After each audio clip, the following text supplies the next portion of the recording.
Welcome to the Payneless Flipping Podcast, where we talk about how to get into real estate investing the painless way. We want to take away all the pain, and we know that if you try to do anything in life when you first get started, there's some pain involved. So what we do is we bring on experts that can help you and give you all the information they've learned from their journeys so you can avoid the pain of trying to figure out everything on your own. So today we have an expert, Philip Louden. This man is the rap master. He's rapping all these properties. You know, he's crushing it. So we want to learn from him. First of all, what the heck is a wrap? Because I know a lot of people that are on here probably don't know what wraps are. It has to do with creative financing, but we're going to let the expert explain what it is. So Philip, thanks for coming on here.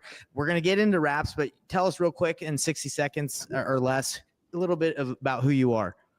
Yeah, for sure. Yeah, so one, not an expert, constant student, always learning. We do around 5 wraps a month in Kansas City. And so what a wrap is a wrap is when you have a property with financing in place, so you have underlying financing, and then you sell or finance on top of that.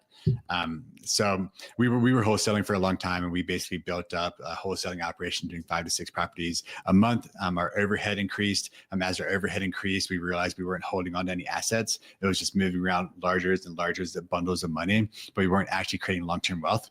And then we discovered this method of creative financing where we can sell or finance families that don't qualify with the banks. The majority of the families are first-generation Americans. Most of them are Latino. They have access to money. A lot of them, it's not that they have bad credit, they just don't have credit. They're just not like tapped into the financial system in the United States. And they buy owner to owner seller financing in their home countries. And so we found this niche in real estate, and we really enjoyed it because one, it created assets, and another is the families that we were working with were extremely grateful. And it just, so we really fell in love with this model.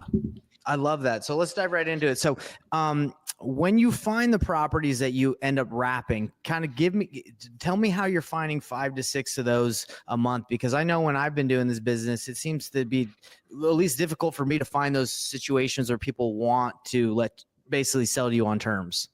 Yeah. So when we first started, we were doing wholesaling, and then all the properties that we would buy with seller financing or subject to, we would then wrap those. Eventually, we decided that we just want to wrap everything, and we weren't able to get everyone to seller finance us and everyone to sell and subject to. So what we do now is more of like a variation of the BRRRR method, buy, rehab, or buy, renovate, refinance, and then on the back end, we seller finance. Love it. Okay. That makes complete sense. All right. So, cause I was like, man, that's finding those many situations a month could be difficult, right? But if you're burring them and willing to sell them yourself on that wrap, then completely makes sense. Okay. Yeah, exactly.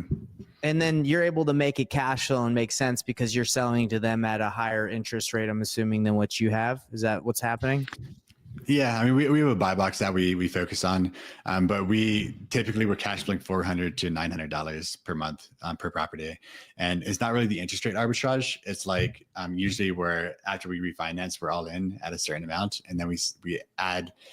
We sell on a bit of a premium. So the families that we sell to, they pay us a fee for having that in-house financing. Okay. So not so much the interest rates being higher, it's just the premium, the price is higher because you're selling it to them on that kind of financing. Is that right? Yeah. Okay.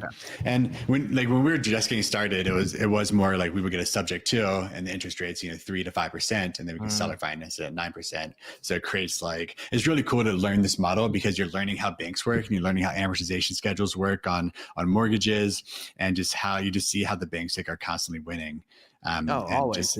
Yeah. So it's a really cool model just to learn more about the financial structurings as well. Do you have any families that you've had to foreclose on? Or is that right? Like you would foreclose if they stopped making the payments, you'd keep their down payment and foreclose? Every state's different. There's different ways to structure it. So for us, it's an eviction process. Eviction, okay.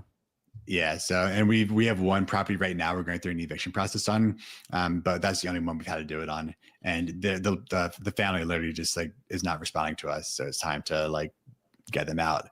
But we have a really high percentage success rate because most of these families, their house is their biggest asset, and they're just not going to let it go. It's very different than working with different demographics, because most of these families are first generation Americans. And with that, they just got citizenship to the United States, and like they don't want to go through a court setup. And they're also bringing in like significant down payments, money that they saved up. And like buying the house, they're now like achieving levels of the American dream. And they have like, this is like their biggest asset, and it's their savings account. So they're really not going to let the properties go. So when you say a substantial down payment, like what are you guys usually trying to get? Anywhere from like 15,000 to 20,000 is what we do now. Back when we first started, when we were doing subject twos and we were wrapping those, we were getting anywhere from like 20 to, our largest was 75,000 down. So like you can get more money down. Everything's kind of playing around. It's like everything's based off of, what is your like main focus? Is your main focus is like to do one of these and get as much money back in your pocket as possible? Then you can wait a little bit longer and ask for more down. For us, because we're doing volume, we ask for less down because we just want to have movement and go through and do more and more properties. Awesome.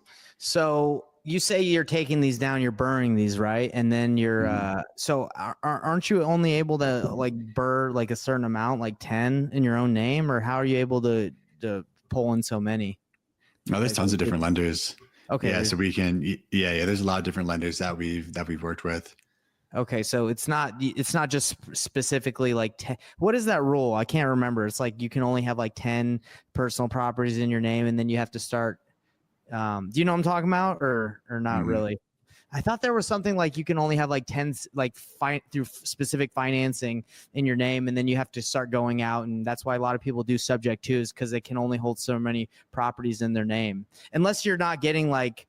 What kind of financing are you getting? Is it like hard money loan, private money lenders that are like financing you, or are they like institutions like FHA? Yeah. Not FHA, but Yes, this is great. Like for people who are first starting in real estate, like one of our mentors, what he told us is when we first started was like call 3 hard money lenders and call 3 other lenders. And we never actually did it, but like we probably wholesaled for longer than we needed to, because like there's like this big jump between like actually being the buyer and just wholesaling. But like in reality, like if you find a lender, like a hard money lender, like they're like, it's so easy to buy houses with hard money lenders.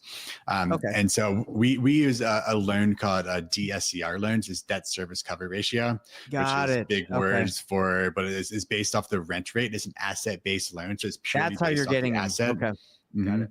I didn't know if you were getting conventional financing in that way, but you're doing the DSCR. No. Okay. Yeah. Sweet. So you can have as many as you want, as long as it rents and the numbers check out, right?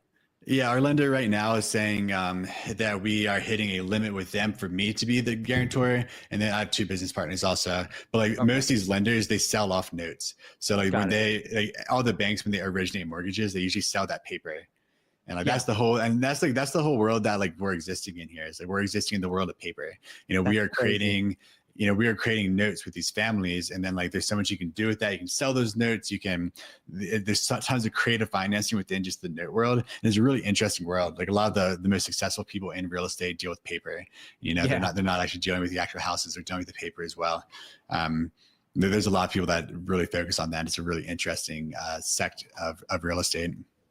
So that's a beautiful thing about what you're doing right now, is you don't have to like clean the toilets, or you're not like a landlord, right? So you're actually selling these properties, and these people, they bought the house. They have to take care of everything. It's interesting though. It is an eviction process versus a foreclosure. Is that, you said that's per state, right? Like I think that might be a foreclosure in Utah. Like if they don't. Yeah, it depends how you structure it. So like, and that's a whole like, that's a more like complex rabbit hole that like, it doesn't like, I don't know if we need to go down, but like depending on how you structure it, because there's the deed, you hold the deed, you give it away, and like different people are going to tell you different things. Like there's tons of people that buy and sell paper, and for them, like they want you to give the deed away. If you give the deed away, then it's a foreclosure process. So there's like small technicalities, but the model itself can be like very simple. Like the technicalities are stuff you get, once you get into the weeds of things, then there's tons of ways to, there's 100 different ways to skin a cat, and it's just about how you structure it. Right. So I'm just curious, like, I'm assuming you know what a contract for deed is, right? Yeah. Is that what you're doing? Are you selling these on a contract for deed versus is that what you're doing? That's what we were doing for a really long time. And then Kansas has laws where you can't really sell on contract for deed unless you inform the underlying finance person. So we have more of like a lease option type structure now. Oh, okay. Yeah. Because that's where the eviction process is. That's why it's an eviction process, right? Because you're doing lease options. Okay. Yeah. And contract for deeds also eviction process. Yeah, exactly. Because they don't actually like own the property until they fulfill on the contract and own it outright. Yes, because this is all like legal stuff, and not legal stuff, but like it gets more in depth in the weeds. But it is interesting that you've dived in and you're crushing it with this model. I love it. I love to hear this. So where are you able to find all these properties to buy on with these loans that we've talked about? Like, are you getting these from other wholesalers? Are you sourcing your own deals? Like, how are you getting them? Yeah, so we were doing the direct to seller marketing for a really long time, and then we eventually realized that like 80% of our energy was going to that, and 20% of our under 20% of our results was coming from it. And we found that we could just buy from wholesalers. That like, rather than going direct to seller, like we could just nurture wholesaler relationships, and also tap into on market properties and so on, and that can allow for us to hit like the number that we were going for. I love that, man. Yeah. So, because the thing is, like, if you're going to wholesale, right? Like that's where you need to be at if that's like the kind of business you want. But you decided for yourself, like, hey, I'm just moving around money, and I have an active income business. Let me go into more of, like you're saying, the wraps and the creative. Is that what happened? Yeah, and I think that I think when people get started, like it's so easy to get shiny object syndrome. There's like transactional lending and gator lending and wholesaling and buy and hold and Airbnb and pad split. There's like all these different ways to do it, and like every single thing works. But like it's about the commitment to the action, like in one direction, that's going to really like yield results. It's that the Gary Keller philosophy of like the one thing, like focusing on like if you chase two rabbits, you catch none. So it's like, what am I going to go in on? And then like once wholesaling's happening or whatever that thing is that you go into, and it's happening, it's working, then you can begin to like think about like, okay, I'm going to diversify my strategy. Like even now we have like a very specific buy box. And then we only buy in Kansas City. We're not buying across the country. We could do these across the country if we want to, but like for us, it's like we're in Kansas City. We have a specific buy box. We know the market there, and then we just buy, rehab, seller finance. I love it. It's like it's one product. And we're still hitting consistency. There's like different stages of business, and there's like now we're just like we're not growing. We're not increasing the number of deals that we're doing. We're hitting 5 a month consistently over the next like several months. And then we'll analyze and see when we can slowly like add 6 and 7 and so on. I love it, man. So let me ask you this: are you sticking are you see yourself sticking to focus to the single family realm, or are you thinking about maybe doing multifamily? I'm not even sure if you can sell or finance some multifamily. Can you? Sure. I'm sure there's a way. There's always a way. I don't know anyone. Yeah, but we're going to stick in single family. So like right now, like we're like teaching more and more people our model and like how to do this. And then like, as we do that, like more opportunities are going to open to like work with operators from different cities and so on. So I think it's more about just like get really good at this model, and then we can expand it out to different cities and stuff as well. Awesome. So I'm curious if you talked about your first generation, or like those are the people that you're selling the properties to on these wraps and all that. How are you finding these first generation like buyers? Yeah, so there's a few different ways to do this. And so the easiest way is to find an agent in your market that specializes in selling houses on seller financing.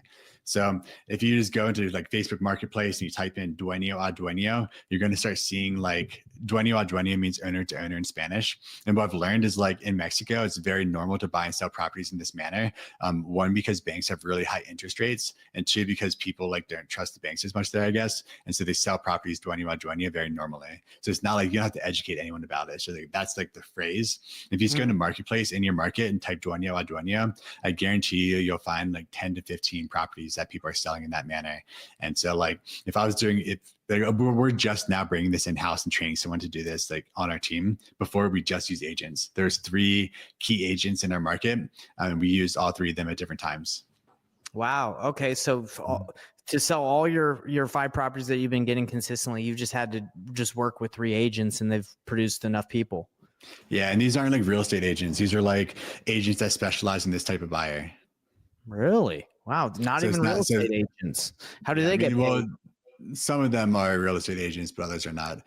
Okay. We pay them usually 15% of the down payment or $3,000 flat. Wow, that's awesome, man. That's freaking sweet. Mm-hmm. Now, you're saying Kansas City. Why Kansas City? Was it just where you guys decided to start doing this? Someone there? What's the situation? Yeah, man, I was a digital nomad in Southeast Asia for like 5 years. So I moved from Bali, Indonesia to Kansas. What? And I think it's like That's the coolest thing wild. ever. So my business partner, who I actually met in Thailand, I'm playing Ultimate Frisbee in Thailand. He was starting a business doing real estate during COVID. And I just like ended my last business. I had an e-commerce brand. And so he invited me to join, and I was like kind of ready to come back to the United States. And I didn't really have a home base in the US. I lived outside the country for most of my 20s. And so I just moved to Kansas City with the boys, and we started the wholesaling business. And it just works. Yeah, just whale it on the way, you know. And I've mentors who are like really successful and have like masterminds of like really successful entrepreneurs. And like one of them, his mom wrote a book about like some of the top performing entrepreneurs, and like, she like interviewed them and their families. And she said like the one common thread is like if you stay in the industry for long enough, like you'll start to see the cracks. You know, you'll see areas where things can get improved. It's just like that's why I say like in real estate, just like survive, just keep surviving, and like you learn more and more. And it's just like in a video game, you know, when you start like a video game, like you have none of the powers, you're level 1, you don't have the skills, you don't have any cool weapons, but as you progress, you like get more weapons, you level up, you get those experience points, and then at a certain point it becomes easy. And that's what like that's my experience of business. Is just like you just stay in for long enough. Yeah, don't give up. don't give up, just keep going. And like the same mentor, like he told me, he's talked to like tons of like super successful people, and he said like what they don't tell you about entrepreneurship is like most people think like you succeed in like 1 year or 2 years, but like the reality is like to make $1 million it usually takes about 10 years. But like what they don't tell you is once you get 1 million, it's so much easier to get to 10 million. You know, that can happen. Like for him, he got to his first million, then he got to 10 million in the same year. So it's like going from 0 to 1, just like 0 to your first deal. You know, that's like the hardest point, but like you push through that, and then you have like, and everything else becomes available. So this mentor you have, is he doing the same model that you're talking about, or is he just a mentor, just in general, an entrepreneur, and this one? Entrepreneur. He has a book called Make No Small Plans. It's I highly recommend it. How did you find this guy? I found him through another. There's a book called The Third Door, which is by an author named Alex Benayan. Alex has a free event called Possibility Fest in different parts of the country. And so I attended that. I met Alex. And then Alex posted something on his Instagram about his mentor coming out with this book. And the book's called Make No Small Plans. And he said, whoever like does the best comment here will get to be on a Zoom call with this person. And so I started like spamming it. I got tons of people to be like, choose Phil, choose Phil, choose Phil. And then he made a group for like 10 of us. And we met once a week for like a year and a half. It was awesome. What? That's wild, man. So it sounds like you read a lot. Yeah, I like to read. So so do you have like maybe another 3 good books that you like that you can think of, or because I like to read a lot too. Nice. For what purpose? To education. I'm reading this one right now. It's I don't know if you've read a lot of Stephen R. Covey, but The Eighth Habit. I just like, you know, everything from like not good novels, you know, fiction, whatever. I'm a pretty religious person, so I read a lot of the scriptures too. Oh, cool. Yeah, I love scripture. Okay, yeah. So one thing I was told before was that one out of every like 4 books I read should be a fiction book. And like that, adding that back into my life, because I used to read nonfiction nonstop for years. And like adding fiction back into my life was amazing. That was like an absolute game changer. So tell me about that. Yeah, tell me why would that be? I like to read fiction as well, but why would that be a game changer? Because fiction is just so fun to read, you know. It's just really nice to sit back and like with a really good fiction book and just get lost in fiction. Like that's like such an enjoyable thing to do, rather than always like learning more education. It's like nice to just sit back and like enjoy like really good literature. Wow, I love it. Do you have a favorite fiction book, or do you have a favorite author? Like what do you like reading in the fiction realm? Yeah, so a few that I read in the past year or two. The first one was Ready Player One, which is like I read that in like 24 hours. It's so good, and the movie's also amazing. Wow. Another one's Shantaram. It's that's actually nonfiction, but is written like fiction. It's like super big, and it's about this Australian guy that ends up living in India and living in like one of the biggest cities in India, and it's an amazing book. Wow. Some fantasy. Name of the Wind is a really good one. Yeah, those are some cool ones for nonfiction and for especially combined with spirituality. There's a book called Redeeming Your Time by an author named Jordan Rayner, and Jordan is it's about productivity tips based off the life of Jesus. And like that book is probably one of the most written in books I've had in the past like 2 years. That book introduced me to the practice of the Sabbath. And that a book called The Sabbath by a guy named Abraham Heschel. And then I started doing the Sabbath in my life, which the Sabbath is like, you know, every Sunday or Saturday, depending on your religion, you are fully offline. And like how they practice it traditionally is like, there's no writing, there's no like talking about work, there's no thinking about work. It's a day to enjoy the glories of God. And I started adding that into my practice about a year ago. And that's probably the most life-changing thing. Like if you get anything from this podcast, like that's like the most life-changing thing I've added to my life. Cause like they say that like the Sabbath is, you don't do the Sabbath so that you have energy for the other 6 days. Like you work really hard on the 6 days so that you can like rest really well on the Sabbath and just enjoy the glories of God. And bro, I freaking love the Sabbath day, man. I'm the same way. Like I used to not unplug, you know, I used to be like, oh, I'm not working, but I'll still check my social media. I'll still check my phone. It's like, no, man, if you completely unplug and you're present with like the day and your family or whoever you're with, like it's a game changer, like 100%.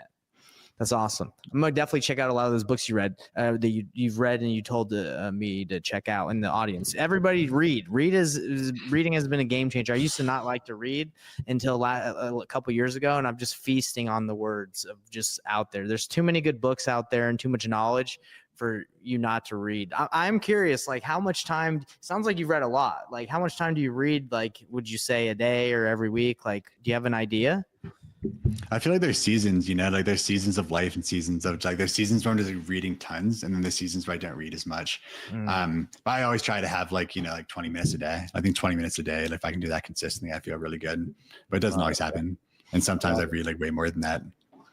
Yeah, dude, I've been reading like crazy. I read for almost like 2 hours a day now. Like it's insane. I wake up super early just to read. So, but yeah, no, love it, man. That you get, it's so true. Like you can just learn so much from history, from other people. Like you don't have to figure out everything yourself. So it's really, really interesting. Like I believe go ahead. What are some of your top books? What are some of the top ones you recommend recently? Dude, I've just been studying the scriptures like a ton because of the wisdom of the world is in there. And I believe in, you know, all that, the Jesus Christ and all that stuff. I read a lot. I read all of Fyodor Dostoevsky's books. If you know Fyodor, that's what he say. So I read all his books. Yeah, those are good. I really like those. I've been diving into like the classics, like Charles Dickens. You got the Harvard classics. I've been reading like a ton of poetry. I just read like a 4,000. No, it wasn't 4,000. It was like 600-page poetry of just poetry because I've been trying to learn a lot about like why poetry people like it so much. I just don't get it, so I'm like, I'm gonna read it, and I get it now. It's like it's beautiful, but anyway, just like a ton of the classics and stuff like that. That's awesome. Nice, man. You're getting deep. You're reading the classics, the poetry. Dude, I'm trying to, because like I said, that's just like all people did back in the day. They would just like write everything was kind of written in poetry, like the Odyssey, all this stuff. And so I'm like, why is it so good? So anyway, had to figure it out, man. And then I dived in and it's like, okay, it's kind of beautiful, you know, it brings a tear to your eyes sometimes. It's good stuff. So we'll go bringing it back to real estate, but hey, just so everybody that's listening to this is important. I would say like diving in and not only perfecting your real estate knowledge, but also diving into your intellectual and like trying to just be the best version of yourself is how I believe you can become the best entrepreneur. Like, you know, that mentor you have, you know, that dude's well-learned, right? Like, I'm sure he's super educated and he like works hard at just his, how well-spoken he can be. Like it's levels, right? Like no one's going to follow somebody that has no idea what he's talking about, right? Like, and that's what I think what you mean is like you stay in the game long enough, you learn a lot, you comprehend a lot, and then people start wanting to learn from you. And I mean, you have your Seller Finance Academy. Like you wouldn't have that unless you knew what you were talking about. So let's talk about that. What is the Seller Finance Freedom Academy? Yeah, so the Seller Finance Freedom Academy is just it's a school community. So if you guys know what SKOL, what school is, it's like the next platform for education. Like their vision is to disrupt the education industry and they have education available to more and more people. So the Seller Finance Freedom Academy is where we just like teach people how to do purposeful real estate through seller financing families. Because for myself, I was always purpose driven first. I'm more impact driven. And then like the financial side of things was like, I want to figure out money so that I can continue living my life purpose. And the more and more real estate people I talk to, like a lot of them had a very similar thing. It's like, I want to create financial freedom so that I can spend time with my family or so that I can do things I'm more passionate about. And like, yeah. And so we found a way to do that while also like creating value in the world. Cause like when I first started doing business, like I was sacrificing the present for the future. And I wasn't like actually creating the impact I wanted to have in the world. I was like drop shipping and doing e-commerce and like selling sexy women's leggings. And like, it wasn't like my life purpose, you know? Yeah. And so we're able to align purpose and commerce and do it in a way that just like supports people. Like for all the wholesalers who are doing deals and you're like, now I want to buy and hold and I want to do it in a way that doesn't like fully disrupt my wholesaling business. Like this is like the most passive strategy that we know in real estate and it creates really nice cash flow. I love it, man. Well, everybody, you heard it here first. If you want to learn about wraps and creative financing and getting into holding properties, Philip is a good resource for you. So Philip, before we wrap up, is there anything else you'd like to say or point people? Well, you already pointed them to school, so definitely check it out. But is there anything else you want to say before we wrap up? Yeah.